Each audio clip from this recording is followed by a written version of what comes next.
मंथरा की वजह से क्यों भोगना पड़ा श्री राम को 14 वर्ष का वनवास। मंथरा के पूर्व जन्म का रहस्य।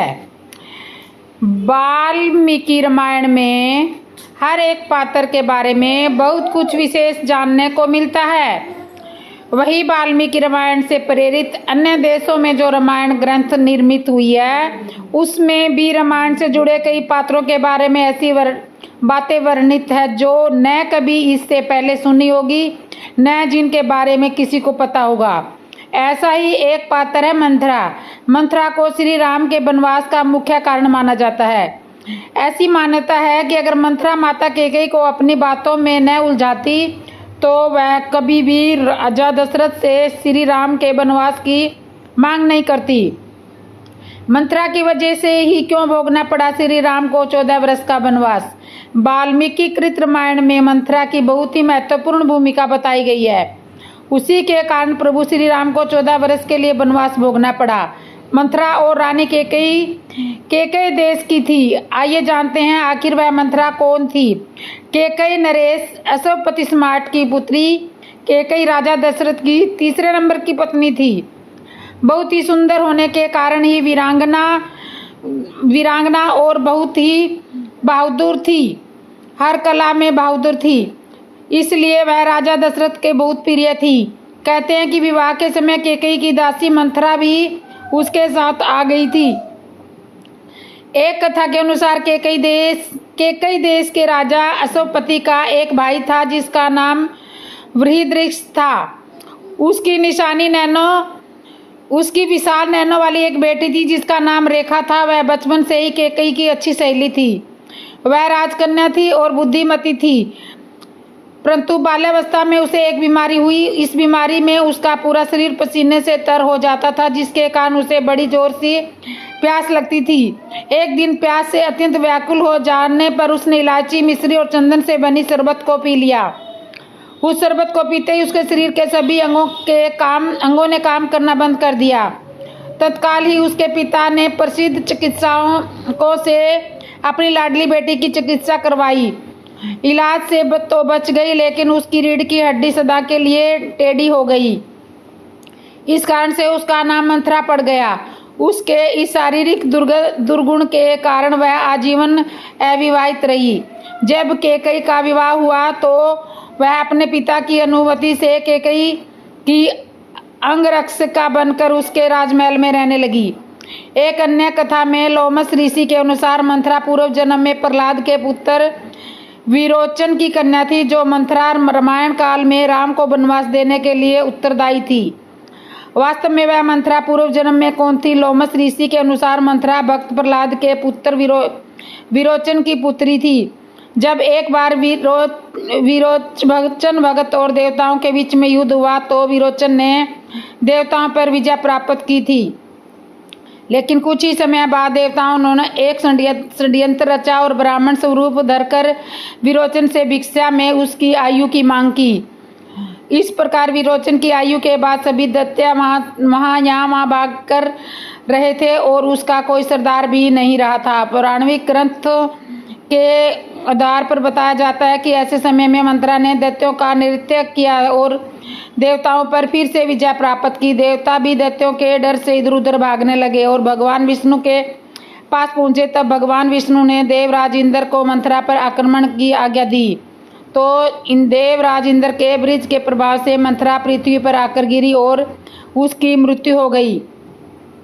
इंद्र के ब्रज के प्रहार से भक्त प्रहलाद के पुत्र विरोचन की पुत्री मंथरा की मृत्यु तो हो गई, लेकिन मंथरा ने भगवान विष्णु से बदला लेने की ठान ली, क्योंकि वह सोचती रही कि उसका तो हाल हुआ है जिसके कारण उसके अपनों ने भी उसे त्याग दिया। इसके लिए उत्तरदायी केवल भगवान विष्णु ही है और वह भगवान विष्णु से बदला लेने के बारे में सोचती रही।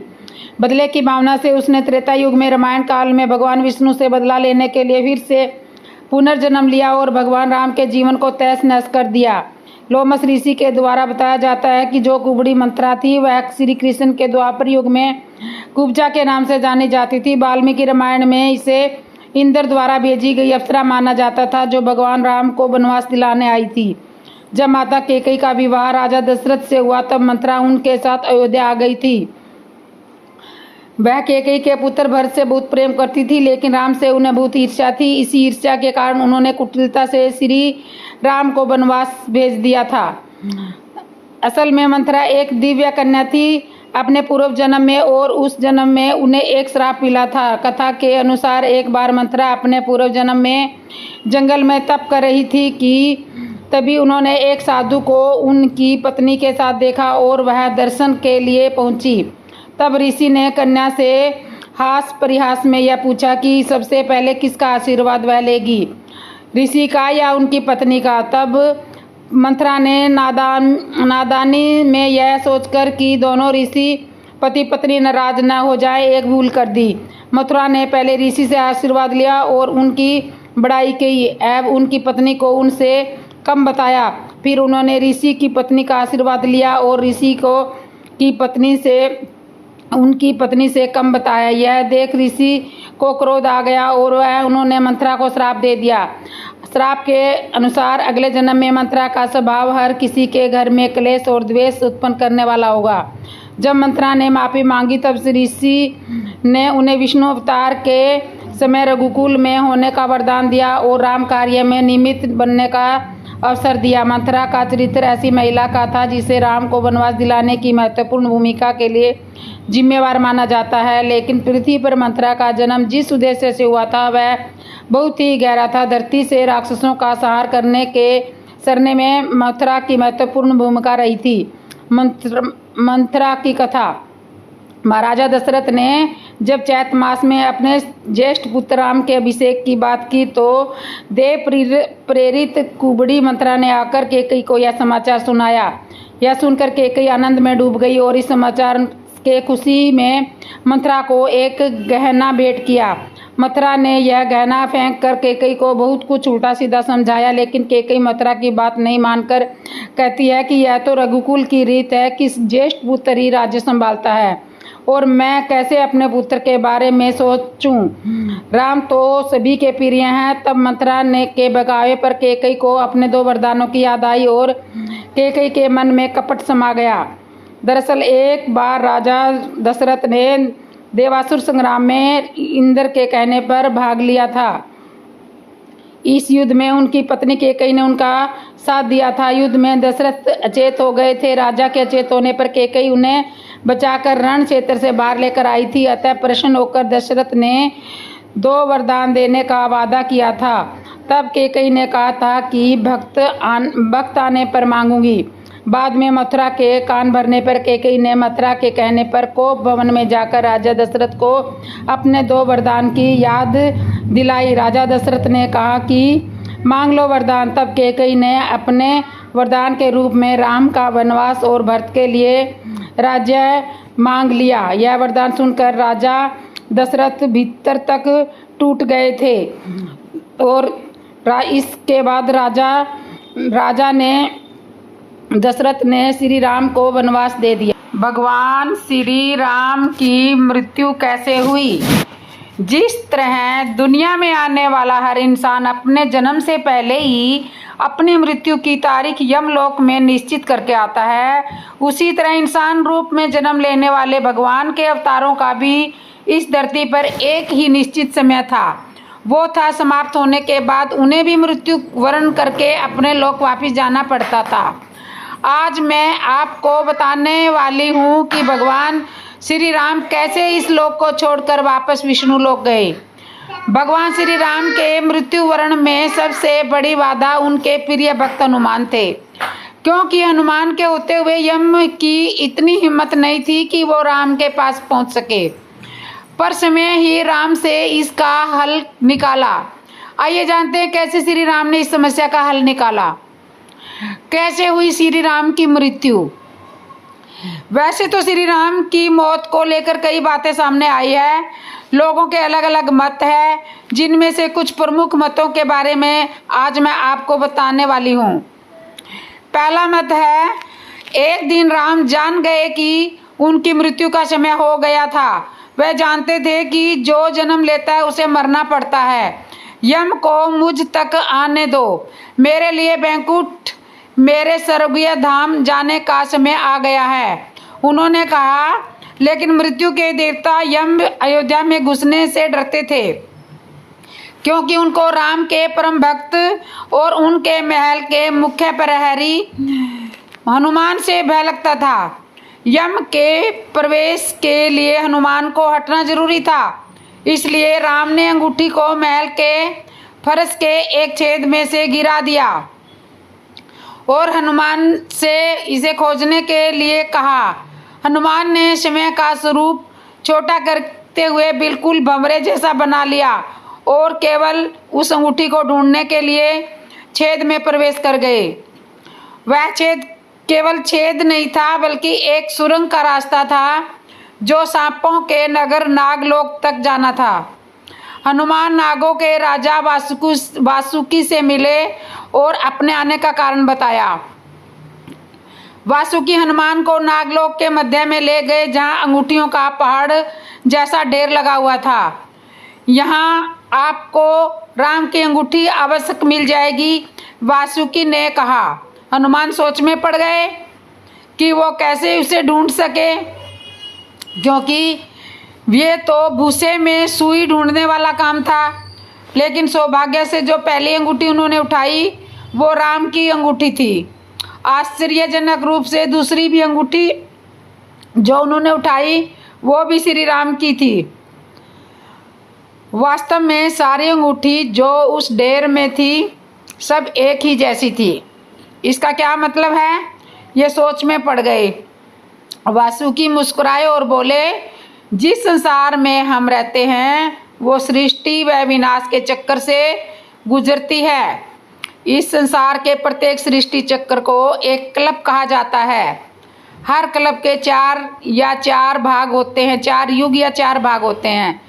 दूसरे भाग या त्रेता युग में राम अयोध्या में जन्म लेते हैं। एक वानर इस अंगूठी का पीछा करता है और पृथ्वी पर नाम मृत्यु को प्राप्त होते हैं। इसलिए यह सैकड़ों हजारों कल्पों से चली आ रही अंगूठियों का ढेर है। सभी अंगूठियां वास्तविक है। अंगूठियां गिरती रही और इनका ढेर बड़ा होता रहा। भविष्य के रामों की अंगूठियों के लिए भी यहाँ काफ़ी जगह है। हनुमान जान गए कि उनका नागलोक में प्रवेश अंगूठियों के पर्वत से साक्षात कोई आकस्मिक घटना नहीं थी। यह राम का उनको समझाने का मार्ग था कि मृत्यु को आने से रोका नहीं जा सकेगा। राम मृत्यु को प्राप्त होंगे, संसार समाप्त होगा, लेकिन हमेशा की तरह संसार पुण्य बनेगा और राम भी पुण्य जन्म लेंगे। दूसरी बात यह है कि हिंदू धर्म के प्रमुख 3 देवता ब्रह्मा, विष्णु और महेश में से भगवान विष्णु के कई अवतारों ने विभिन्न युग में जन्म लिया। यह अवतार भगवान विष्णु द्वारा संसार की भलाई के लिए गए थे। भगवान विष्णु द्वारा कुल 10 अवतारों की रचना की गई थी, जिसमें से भगवान राम 7वें अवतार माने जाते हैं। यह 7वें नंबर के जो अवतार हैं वो हमारे राम जी हैं, जिनमें से भगवान राम 7वें अवतार माने जाते हैं। अवतार भगवान विष्णु के सभी अवतारों में सबसे ज़्यादा प्रसिद्ध और पूजनीय माना जाता है। प्रभु राम के बारे में महर्षि वाल्मीकि द्वारा अनेक कथाएं लिखी हुई हैं, जिनमें पढ़कर कलयुग के मनुष्य को श्री राम के बारे में जानकारी प्राप्त होती है। वाल्मीकि के अलावा प्रसिद्ध महाकवि तुलसीदास ने भी अनगिनत कविताओं द्वारा कलयुग के मानव को श्री राम की तस्वीर जाहिर करने की कोशिश की है। भारत में उत्तर से लेकर दक्षिण तथा पूर्व से पश्चिम तक सभी जगहों पर भगवान राम के मंदिर स्थापित किए गए हैं। इनमें से कई मंदिर ऐतिहासिक दृष्टि से बनाए गए हैं। भगवान श्री राम की मुक्ति से पूर्व यदि हम उनके जीवन काल पर नजर डालें तो प्रभु राम ने पृथ्वी पर 10,000 से भी ज़्यादा वर्षों तक राज किया था।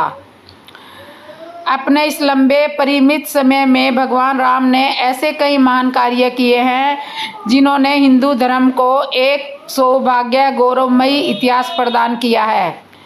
प्रभु राम अयोध्या के राजा दशरथ के सबसे बड़े पुत्र थे, जिनका विवाह जानक की राजकुमारी सीता से हुआ था। अपनी पत्नी की रक्षा के लिए भगवान राम ने राक्षसों के राजा रावण का भी वध किया था। फिर कैसे भगवान राम इस दुनिया से लोप हो गए? ये क्या कारण था जो उन्हें अपने परिवार को छोड़ के विष्णु लोक वापिस पधारना पड़ा? पद्म पुराण में दर्ज एक कथा के अनुसार एक दिन एक वृद्ध संत भगवान राम के दरबार में पहुंचे और उन्होंने अकेले में चर्चा करने के लिए निवेदन किया।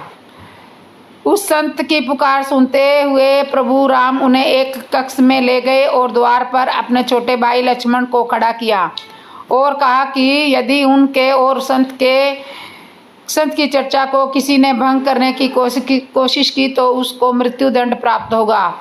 लक्ष्मण ने अपने ज्येष्ठ भ्राता की आज्ञा का पालन करते हुए दोनों को उस कमरे में एकांत में छोड़ दिया और खुद बाहर पहरा देने लगे। वह वृद्ध संत कोई और नहीं बल्कि विष्णु लोक से भेजे गए कालदेव थे, जिन्होंने प्रभु श्री राम को यह बताने भेजा था कि जिनका धरती पर जीवन पूरा हो चुका है और अब उन्हें अपने लोक वापस लौटना होगा। अभी उस संत और श्री राम के बीच चर्चा चल रही थी कि अचानक द्वार पर ऋषि दुर्वासा आ गए। उन्होंने लक्ष्मण से भगवान राम से बात करने के लिए कक्ष के भीतर जाने के लिए निवेदन किया, लेकिन श्री राम की आज्ञा का पालन करते हुए लक्ष्मण ने उन्हें ऐसा करने से मना किया।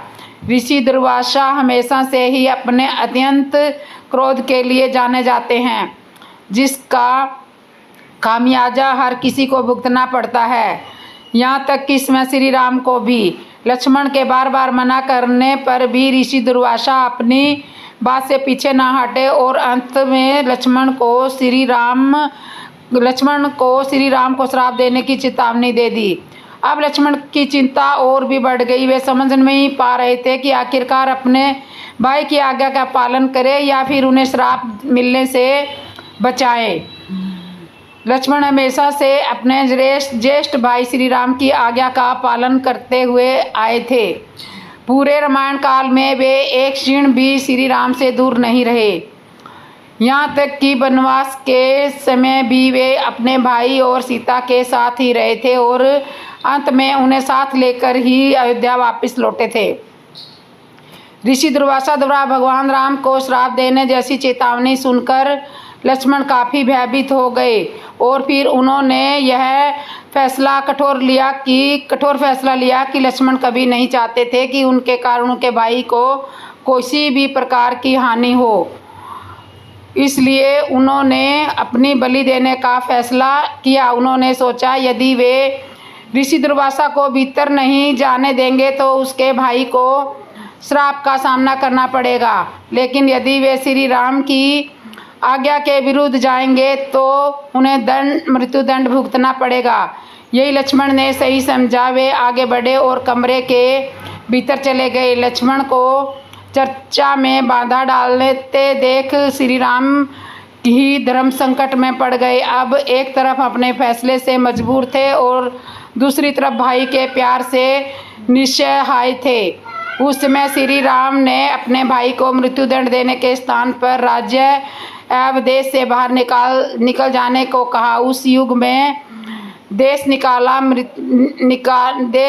मिलना मृत्यु दंड के बराबर ही माना जाता था, लेकिन लक्ष्मण को कभी अपने भाई राम के बिना एक क्षण भी नहीं रह सकते थे। उन्होंने इस दुनिया को ही छोड़ने का निर्णय कर लिया। वे सरयू नदी के पास गए और संसार से मुक्ति पाने की इच्छा रखते हुए वे नदी के भीतर चले गए। इस तरह लक्ष्मण के जीवन का अंत हो गया और वे पृथ्वी लोक से दूसरे लोक में चले गए। लक्ष्मण के सरयू नदी के अंदर जाते ही वह अनंत शेष के अवतार में बदल गए और विष्णु लोक चले गए। अपने भाई के चले जाने से श्री राम काफ़ी उदास हो गए।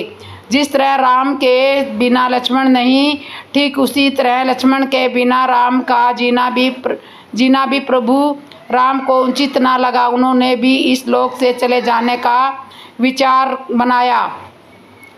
तब प्रभु राम ने अपना राजपाट और पद अपने पुत्रों के साथ अपने भाई के पुत्रों को सौंप दिया और सरयू नदी की ओर चल दिए और हनुमान जी भी पीछे पीछे उनके साथ जाने लगे। तब श्री राम ने उन्हें रोक कर बोला वो कलयुग तक यहीं रहे और उनके बारे में लोगों को बताए ताकि लोगों में अच्छाई बनी रहे, लोग अपने जीवन में इन मूल्यों को अपना कर अपने जीवन में परोपकार कर सके। और यह कहते कहते वह सरयू नदी में विलीन हो गए। वैसे तो श्री राम ने यह लोक छोड़ दिया है और विष्णु जी के रूप में आ गए हैं, लेकिन वह अब हम सब के मन में आज भी जीवित है। तो दोस्तों वीडियो ये कैसी लगी ज़रूर बताओ। जय श्री राम जी समय ही कर देते हैं। क्या आपको पता है कि आमतौर पर हनुमान जी युद्ध में गदा का प्रयोग नहीं करते थे, अपितु मुक्के का प्रयोग करते थे। रामचरितमानस में हनुमान जी को महावीर कहा गया है। शास्त्रों में वीर शब्द का उपयोग बहुतों हेतु किया गया है, जैसे भीम, भीष्म, मेघनाथ, रावण इत्यादि, परंतु महावीर शब्द मात्र हनुमान जी के लिए ही उपयोग किया जाता है। परंतु महावीर वो है जिसने 5 लक्षण से युक्त वीर को भी अपने वश में कर रखा हो। भगवान श्री राम में 5 लक्षण थे और हनुमान जी ने उन्हें भी अपने वश में कर रखा था। शास्त्रों के अनुसार इंद्र के ऐरावत हाथी में 20,000 हाथियों के बराबर बल था। दिक्पाल में 20,000 ऐरावत जिनका बल बहुत ही था। इंद्र में 30,000 दिक्पाल का बल होता है, परंतु शास्त्रों के अनुसार हनुमान जी की सबसे छोटी उंगली में 30,000 इंद्र का बल होता है। शास्त्रों में वर्णित है। इस प्रसंग के अनुसार रावण पुत्र मेघनाथ हनुमान जी के मुक्के से बहुत डरता था। हनुमान जी को देखते ही मेघनाथ भाग खड़ा होता था। जब रावण ने हनुमान के मुक्के की प्रशंसा सुनी तो उसने हनुमान जी का सामना कर हनुमान जी से कहा, आपका मुक्का बड़ा ताकतवर है, आओ जरा मेरे ऊपर भी आजमाओ। मैं आपको एक मुक्का मारूंगा और आप मुझे मारना। फिर हनुमान जी ने कहा, ठीक है, पहले आप मारो। रावण ने कहा, मैं क्यों मारूं, पहले आप मारो। हनुमान बोले, आप मारो पहले, क्योंकि मेरा मुक्का खाने के बाद आप मारने के लायक ही नहीं रहोगे। रावण के प्रभाव से हनुमान जी घुटने टेक कर रह गए, पृथ्वी पर गिरे नहीं और फिर क्रोध से भरे हुए संभल कर उठे। रावण मोह का प्रतीक है और मुक्का इतना तकड़ा होता है कि अच्छे अच्छे संत भी अपने घुटने टेक लेते हैं। फिर हनुमान जी ने रावण को एक गुस्सा मारा। रावण ऐसा गिर पड़ा जैसे ब्रिज की मार से पर्वत गिरा हो। रावण मूर्छा भंग होने पर फिर जगा और हनुमान जी के बड़े भारी बल को सराहने लगा। गोस्वामी तुलसीदास जी कहते हैं कि अहंकारी रावण किसी की भी प्रशंसा नहीं करता था, पर हनुमान जी की मजबूरन प्रशंसा कर रहा है। प्रशंसा सुनकर हनुमान जी को प्रसन्न होना चाहिए था, पर वे तो रो रहे हैं, समय को धिक्कार रहे हैं। गोस्वामी जी तुलसीदास जी के अनुसार हनुमान जी ने रोते हुए कहा कि मेरे पुरुष को धिक्कार है और मुझे भी धिक्कार है। जो देवद्रोही तू अब भी जिंदा रह गया। अर्थात हनुमान जी का मुक्का खाने के बाद भी रामद्रोही रावण जीवित है। मोह की ताकत देखो, मोह को यदि कोई मार सकता है तो केवल भगवान श्री राम, उनके अलावा कोई नहीं मार सकता। तो ये थी राम और हनुमान जी की बातें।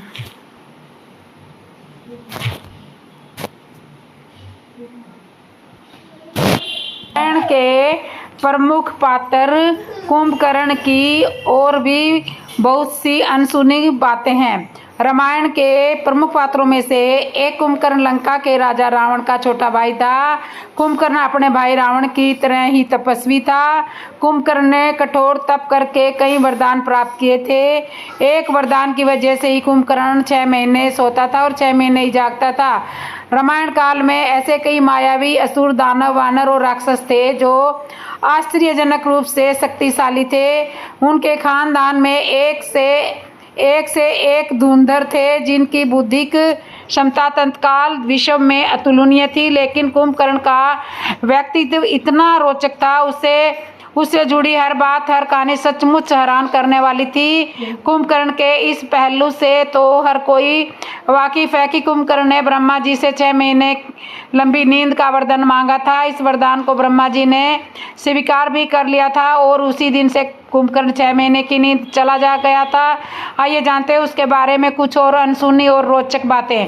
कुंभकर्ण का परिवार में दादा पुलस्त्य और दादी का नाम हविभुर्वा था। उसके पिता का नाम विश्वश्रवा था। ऋषि विश्वश्रवा ने ऋषि भारद्वाज की पुत्री इलाविदा से विवाह किया था, जिनसे कुबेर का जन्म हुआ था। विश्वश्रवा की दूसरी पत्नी कक्षी थी। कक्षी से रावण, कुंभकर्ण, विभीषण और शूर्पणखा पैदा हुई थी। खरदूषण, कंबिशिनी, अहिरावण और कुबेर कुंभकर्ण के सौतेले भाई थे। कुंभकर्ण की पत्नी विरोचन की कन्या वृषबाला थी। उसकी एक दूसरी पत्नी का नाम कर्कटी था। कुंभपुर के महोदर नामक राजा की कन्या ताड़ितमाला से भी कुंभकर्ण का विवाह हुआ था। कुंभकर्ण के एक पुत्र का नाम मूलकासुर था, जिसका वध माता सीता ने किया था। दूसरे का नाम भीम था। कहते हैं कि इस भीम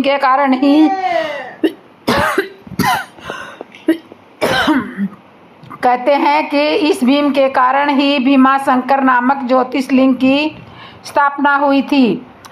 आविष्कार, कुंभकर्ण की सेना में अस्त्र शस्त्र या यंत्र बनाने वाले एक से एक वैज्ञानिक थे, जिसे शुक्राचार्य, भार्गव, शंभुक और कुंभकर्ण और वृजमाला। कुंभकर्ण अपनी पत्नी वृजमाला के साथ अपनी प्रयोगशाला में तरह तरह के अस्त्र शस्त्र और यंत्र बनाने में लगे रहते थे, जिनके चलते उनको खाने पीने की भी सुध नहीं रहती थी। कुंभकर्ण की यंत्र मानव कला को ग्रेट इंडियन पुस्तक में विजार्ड आर्ट का दर्जा दिया गया है। इस कला में रावण की पत्नी धान्यमालिनी भी प्रागति वरदान के समय और एक दिन जागने के दौरान कुंभकर्ण यह कार्य करता था। एक दिन छोड़कर वर्ष भर सोता था। रावण का छोटा भाई कुंभकर्ण 6 महीने बाद एक दिन जागता था और भोजन करके फिर सो जाता था, क्योंकि इसने ब्रह्मा जी से इंद्रासन की जगह इंद्रासन का वरदान मांग लिया था। इसका शरीर विशालकाय था, खूब खाता था। कुंभकर्ण कहते हैं कि कुंभकर्ण जन्म लेते ही कई लोगों को खा गया था, जिससे घबराकर सारी प्रजा इंद्र से मदद मांगने लगी। उसके बाद इंद्र और कुंभकर्ण के बीच युद्ध हुआ, लेकिन कुंभकर्ण ने इंद्र को हरा दिया था। कुंभकर्ण की मृत्यु युद्ध के दौरान किसी तरह कुंभकर्ण को जगाया गया। कुंभकर्ण ने युद्ध में अपने विशाल शरीर से वानरों पर प्रहार किया था, जिससे राम की सेना में हाहाकार मच गया था। सेना का मनोबल बढ़ाने के लिए राम ने कुंभकर्ण को युद्ध के लिए ललकारा और भगवान राम के हाथों कुंभकर्ण की वीरगति को प्राप्त हुआ था। इसके शव को गिराने से लंका का भारी फाटक और परकोटा गिर गया था। रावण काल में कुंभकर्ण के जैसे ही ऐसे कई मायावी असुर, दानव, वानर और राक्षस थे जो आश्चर्यजनक स्वरूप में शक्तिशाली थे, जैसे वानर, गरुड़, रीछ, माल्यवान, सुमाली, माली, रावण, कामनेमी, सुबाहु, मारीच, कुंभकर्ण, कटुम्ब, विराट, अहिरावण, खैर और दूषण, मेघनाथ, मैं दानव, बलि आदि। तो दोस्तों, कैसे लगी ये कुंभकर्ण की कहानी?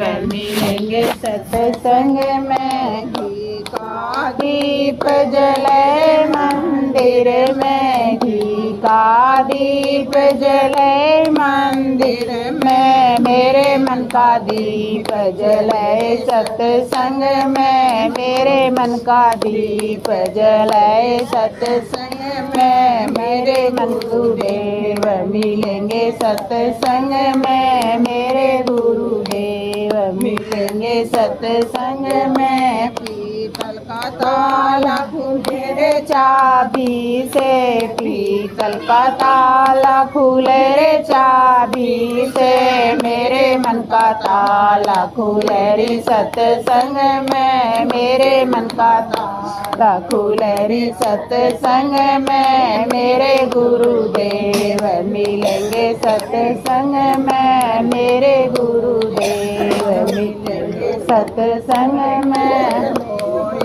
रेल चले पटड़ी पे, लोहे की रेल चले पटड़ी पे, मेरे मन की रेल चले सत्संग में, मेरे मन की रेल चले सत्संग में, मेरे गुरुदेव मिलेंगे सत्संग में, मेरे गुरुदेव मिलेंगे सत्संग में।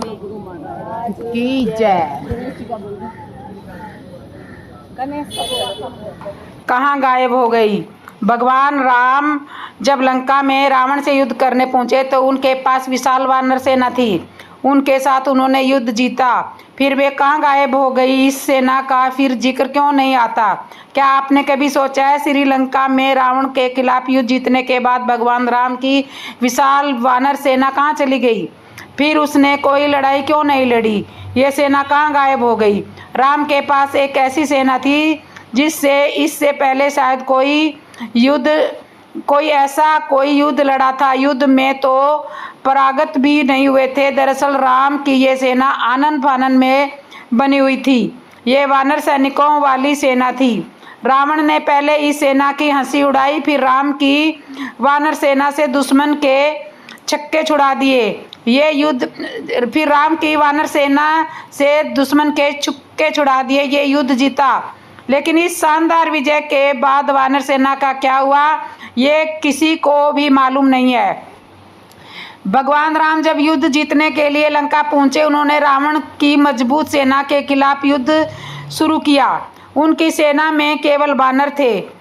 इस सेना को राम और लक्ष्मण ने मोटे तौर पर दीक्षित किया। युद्ध में जीत के बाद वे लंबी चौड़ी सेना कहाँ चली गई, उसका कोई जिक्र क्यों नहीं मिलता? वाल्मीकि रामायण के अनुसार श्री राम रावण युद्ध में वानर सेना की महत्वपूर्ण भूमिका थी। सवाल यह है कि जब राम ने यह युद्ध जीत लिया, वह इसके बाद अयोध्या आ गए, तो वानर सेना का क्या हुआ? इस वानर सेना का नेतृत्व करने वाले उस समय के महान योद्धा सुग्रीव और अंगद का क्या हुआ? रामायण के उत्तरकांड में उल्लेख है कि जब लंका से सुग्रीव लौटे तो उन्हें भगवान श्री राम ने किष्किंधा का राजा बनाया। बाली के पुत्र अंगद को युवराज।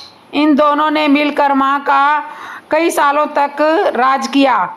श्री राम रावण युद्ध में योगदान देने वाले वानर सेना सुग्रीव के साथ ही वर्षों तक रही, लेकिन इसके बाद उसने शायद ही कोई बड़ी लड़ाई लड़ी होगी। हालांकि इस वानर सेना में अहम पदों पर रहे सभी लोग किष्किंधा में अहम जिम्मेदारियों में जरूर रहे। वानर सेना में महत्वपूर्ण योगदान देने वाले नल नील कई वर्ष तक सुग्रीव के राज्य में मंत्री पद पर सुशोभित रहे। वो युवराज अंगद और सुग्रीव ने मिलकर किष्किंधा के राज्य को और आगे बढ़ाया। गौरतलब के है कि किष्किंधा आज भी है। किष्किंधा कर्नाटक में तुंगभद्रा नदी के किनारे है।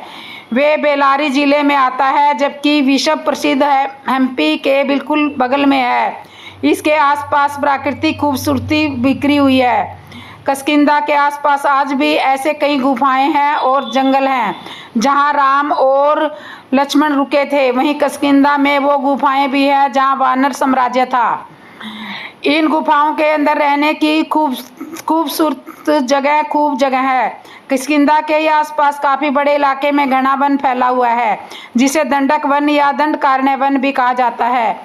यहाँ रहने वाली वानर ट्राइब को वानर कहा जाता है। इसका अर्थ होता है वन में रहने वाले लोग। रामायण में किष्किंधा के पास जिस ऋष्यमुख पर्वत की बात कही गई है वह आज भी इसी नाम से तुंगभद्रा नदी के किनारे पर स्थित है। यहीं पर हनुमान जी के गुरु मतंग ऋषि का आश्रम था। जब ये पक्का हो गया कि सीता रावण के कैद करके लंका में रखा गया हुआ है तो आनंद फानंद में श्री राम ने हनुमान जी और सुग्रीव की मदद से वानर सेना का गठन किया, लंका की ओर चल पड़े। तमिलनाडु की एक लंबी तट रेखा है जो लगभग 1000 किलोमीटर तक विस्तारित है। कोडिकरई समुद्र तट के बेलाकनी के दक्षिण में स्थित है जो पूर्व में बंगाल की खाड़ी और दक्षिण में पालक स्ट्रेट में घिरा हुआ है। यहाँ श्री राम की सेना ने पड़ाव डाला। श्री राम ने अपनी सेना को कोडिकरई से इकट्ठा करके सलाह मंत्रणा की। इसी वानर सेना ने फिर रामेश्वर की ओर कूच किया क्योंकि पिछली जगह से समुद्र पार करना बड़ा मुश्किल था। श्री राम ने रामेश्वर के आगे समुद्र में वह स्थान ढूंढ निकाला जहाँ से आसानी से श्रीलंका पहुँचा जा सकता था। इसके बाद विश्वकर्मा के पुत्र नल और नील की मदद से वानरों ने पुल बनाना शुरू कर दिया। वानर सेना में वानरों के अलग अलग झुंड थे। हर झुंड का एक सेनापति था जिसे यूथपति कहा जाता है। यूथार्थ झुंड लंका पर चढ़ाई के लिए सुग्रीव ने ही वानर तथा रिक्ष सेना का प्रबंध किया। बताया जाता है कि ये वानर सेना जुटाई थी। ये संख्या में करीब 1 लाख के आसपास थी। यह सेना राम के कुशल प्रबंधन और संगठन का परिणाम थी। विशाल वानर सेना छोटे छोटे राज्यों की छोटी छोटी सेनाओं व संगठनों जैसे किष्किंधा, कोल, भील, रीछ और वनों में रहने वाले रहवासियों आदि का संयुक्त रूप थी। माना जाता है कि लंका विजय के बाद ये विशाल वानर सेना फिर अपने अपने राज्य के अधीन हो गई क्योंकि अयोध्या की राजसभा में राम ने राज्याभिषेक के बाद लंका और किष्किंधा आदि राज्यों को अयोध्या के अधीन करने के प्रस्ताव को ठुकरा दिया था। ये वानर सेना राम के राज्य अभिषेक में अयोध्या भी आई फिर वापस लौट गई। तो दोस्तों ये थी लंका युद्ध जीतने के बाद वानर सेना कहाँ गई। तो वानर सेना अपने अपने राज्यों में लौट गई। सुना रही हूँ कि जब श्री राम जी वनवास से आए तब माता कैकेयी श्री राम से क्या वरदान मांगने आई। तो अभी आश्चर्य की बात ये है कि आश्चर्यचकित क्यों हो गए और सबके मन में क्यों भय उत्पन्न हो गया। राम राज्य बहुत ही सुखपूर्वक चल रहा था। सब अपने अपने धर्म का पालन करते हुए अपने अपने दायित्व का निर्वहन कर रहे थे। सभी के घरों में वेद पुराणों की सुंदर कथाएं होती हैं। राम जी के चरित्र का गुणगान होता है। सबके घर ग्रह कोई पुराना रामचरित्र पावन विधि नाना। बालक को घरों में तोता मैना को पढ़ाते हैं। कहो राम रघुपति शुक सारिका पढ़ावही बालका।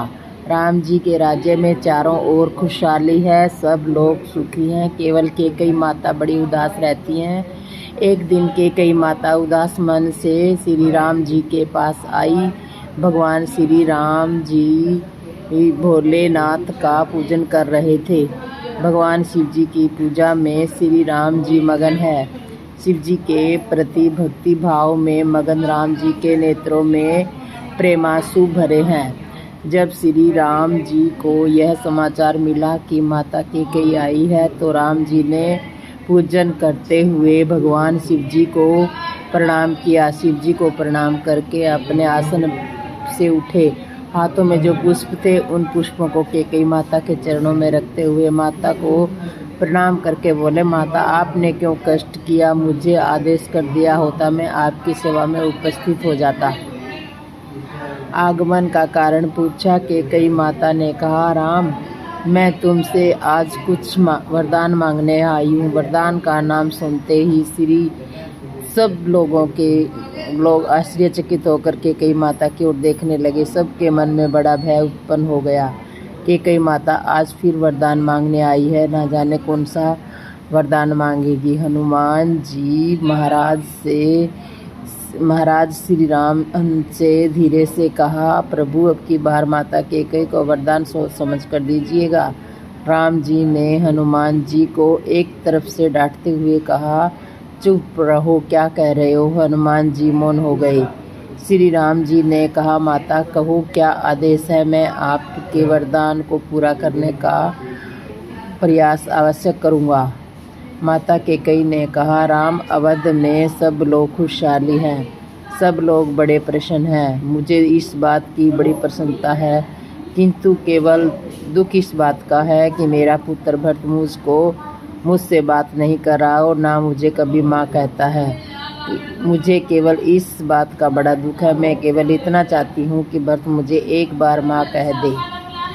मैं केवल इतना चाहती हूँ। श्री राम जी ने केकई को आश्वासन दिया, माता मैं भरत से बात करता हूँ, आप निश्चित रहो, और भरत आपसे आवश्यक माँ कहेंगे। श्री राम जी भगवान शिव का पूजन करने के पश्चात भरत जी के भवन में गए। जब यह समाचार भरत जी को मिला,